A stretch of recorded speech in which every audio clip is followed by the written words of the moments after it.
Hi friends, বাবুস কিচেনে সবাইকে welcome করে আজ আমি আপনাদের সামনে আরও একটি রেসিপি নিয়ে হাজির হয়েছি। আজকের রেসিপি হলো পোড়া পিঠে, তাও আবার প্রেসার কুকারে কলা পাতায় মোড়া পোড়া পিঠে। তা চলুন যা যাক রেসিপির দিকে, আর ভিডিওটি স্কিপ না করে লাস্ট পর্যন্ত দেখার জন্য অনুরোধ রইল। কড়াই গরম করে নিয়েছি। কড়াইয়ের মধ্যে দেবো 1 চামচ পরিমাণে ঘি। কড়াই চারিপাশে লাগিয়ে নেব।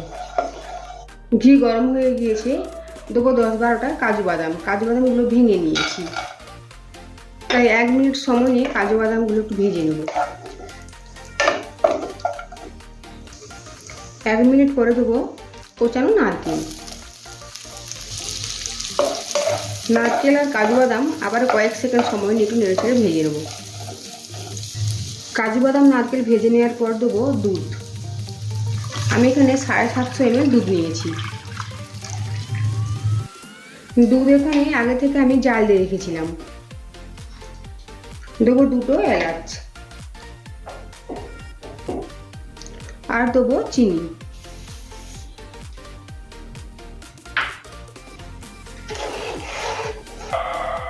টোটাল এখানে 1.5 বাটি পরিমাণে চিনি নিয়েছি।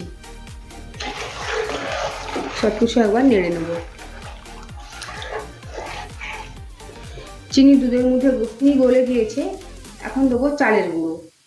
এখানে আমি 350 গ্রাম চাল নিয়েছি। পুরোটা দেবো না, প্রথমে মিশিয়ে নেবো কিছুটা।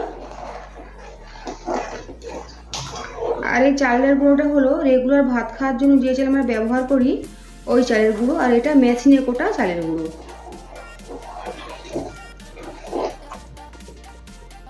আরও কিছুটা পরিমাণে চাল দেবো। পুরোটা দিলাম না, প্রায় 300 গ্রাম মতো দিয়েছি। এখন ভালোভাবে দুধের সাথে মিশিয়ে নেব। চালের গুঁড়ো যেন দলা পাকিয়ে না যায়, তাই ভালোভাবে দুধের সাথে মিশিয়ে নিতে হবে।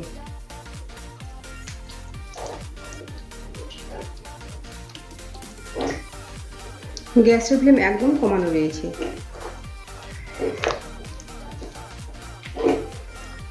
চালের গুঁড়ো ভালোভাবে দুধের সাথে মিশিয়ে নিয়েছি।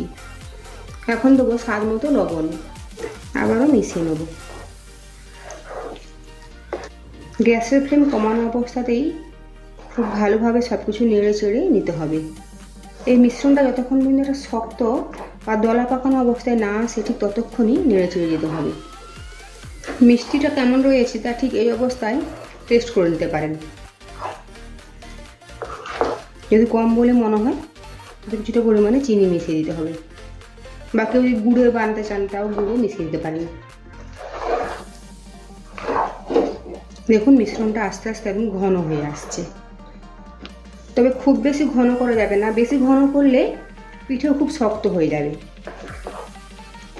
তাই বেশি ঘনও না হয়ে যায়, আবার একদম নরমও না থাকে, ঠিক সেই হিসাবে মিশ্রণটা তৈরি করে নিতে হবে।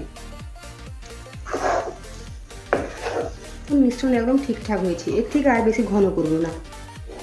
এখন যাব নেক্সট প্রসেসে, তাই কড়াইটা নামিয়ে রাখবো। আর আমি পোড়া পিঠা প্রেসার কুকারের মধ্যে বানাবো, আর প্রেসার কুকারের মধ্যে কলা পাতা দেবো। কলা পাতাগুলো একটু তেল দিয়ে সেঁকে নেব। ফ্রাই প্যানের মধ্যে তেল দিয়েছি। কলা পাতাগুলো ঠিক এভাবে একটু সেঁকে নেব।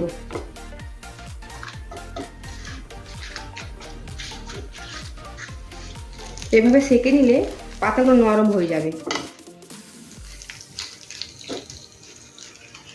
প্রেসার কুকার নিয়েছি, প্রথমে অল্প করে একটু তেল দেবো। তেল চারিপাশে লাগিয়ে নেব।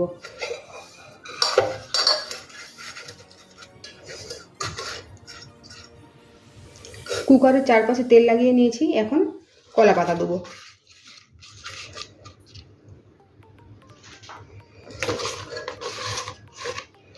হাতের সামনে যদি কলা পাতা না থাকে তাতেও কোনো প্রবলেম নেই।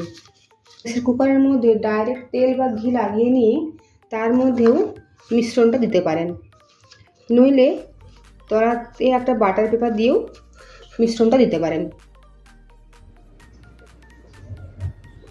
দেখুন 4-5টা কলা পাতা দিয়েছি। কলা পাতার উপরে আবারও দেবো অল্প পরিমাণে তেল। একদম অল্প পরিমাণে তেল দিয়েছি। কলা পাতার উপরে একটু লাগিয়ে নেব।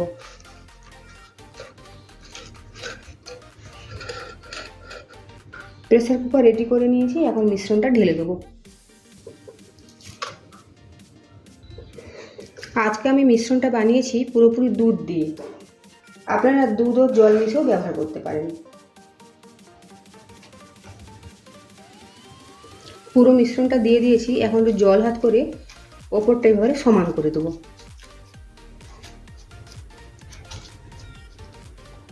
দেখুন ঠিক এভাবে সমান করে নিয়েছি। ওপর থেকে আবার দেবো কলা পাতা।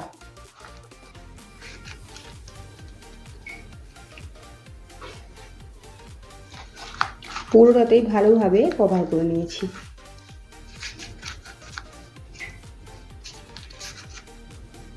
কলা পাতার পরিবর্তে অনেকে শাল পাতাও ব্যবহার করে থাকেন। রেডি করে নিয়েছি, এখন কভারটা দিয়ে দেবো। দেখুন প্রেসার কুকারে হুইসেলটা খুলে নিয়েছি, এখন আটকে দেবো। প্রেসার কুকারটা গ্যাসের ওভেনে বসিয়ে দেবো, আর একদম কম জলে যে বার্নারটা ওর মধ্যে বসাবো, আর গ্যাসের ফ্লেম কমিয়ে রেখে 40 মিনিটের জন্য উঠতে দেবো। 40 মিনিট পর গ্যাসের ওভেন থেকে নামিয়ে নিয়েছি। এখন কুকার ভালোভাবে ঠান্ডা হতে দেবো, তারপরে ঢাকাটা সরিয়ে নেব। প্রেসার কুকার ঠান্ডা হয়ে গিয়েছে, এখন ঢাকাটা খুলে নেব।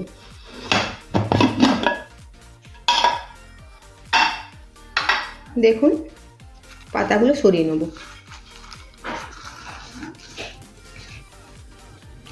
দেখুন পিঠেটা খুব ভালোভাবে পোড়া হয়ে গেছে, সাইডটা দেখুন পোড়া পোড়া হয়ে গিয়েছে। এখন পিঠেটা প্রেসার কুকার থেকে বের করে নেব। এভাবে একটা থালার উপরে পিঠেটা প্রেসার কুকার থেকে বের করে নিয়েছি। কলা পাতাগুলো এভাবে ছাড়িয়ে নেব। পিঠের ওপর থেকে কলা পাতাগুলো ছাড়িয়ে নিয়েছি, আর দেখুন খুব সুন্দর একটা বেশ পোড়া পোড়া হয়েছে পিঠেটা, আর নরমও হয়েছে। এখন পিঠেটা কেটে দেখিয়ে দেবো। পিঠে আবার উল্টে নেব।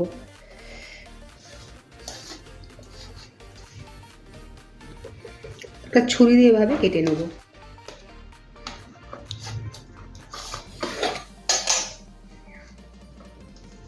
দেখুন ভিতরটাও ঠিক সুন্দরভাবে পোড়া হয়ে গিয়েছে।